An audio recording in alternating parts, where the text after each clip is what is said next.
Ето е, дами и господа, рибата лъв. Ето я! Дай ми това тук. Можете ли да повдигнете това? Уау! Вижте тази риба! Красавица е! Прекрасна! Уау! Ето я! Вижте тези бодли!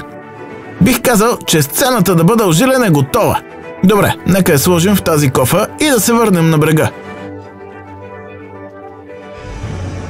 В този случай, ако се питате, тази инвазивна риба няма да бъде пусната обратно в дивата природа, а вместо това ще бъде дарена на изследователска група в Южна Флорида.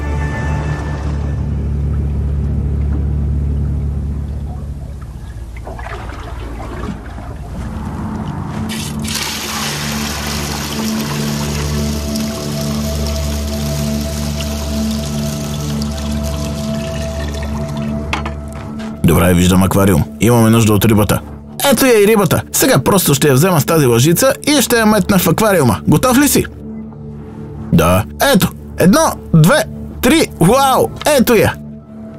Еха, можеш да разбереш сега защо хората ги държат в аквариумите си. О, те са толкова прекрасни! Искам да кажа, че можете да разберете защо се нарича риба лъв. С тези разперени гръдни перки. Почти прилича на грива на лъв. Те също са известни като риба червена зебра. Както можете да видите, тези червени ивици я кара да изглежда като червена зебра. Много различни имена има за тази риба, но едно и само едно нещо, което знаем, е, че това е инвазивен вид тук в Южна Флорида и те могат да ви обудат доста неприятно с тези бодли. Нека да разгледаме част от анатомията на тази риба. Еха!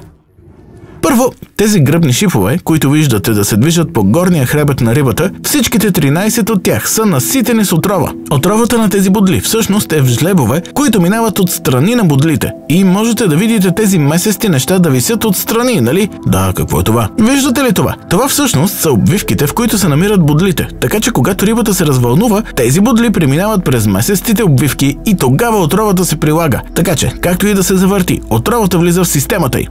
Значи тези обвивки всъщност помагат да се постави отрова и върху шиповете, нали? Да, тя някак си смазва с отрова и след това, когато гръбнакът влезе в ръката ви, ето така отровата влиза в тялото ви. Има няколко различни метода, които мога да използвам, за да бъда... Да, завъртя се тук! Как ще направиш това? Струва ми се наистина несигурно.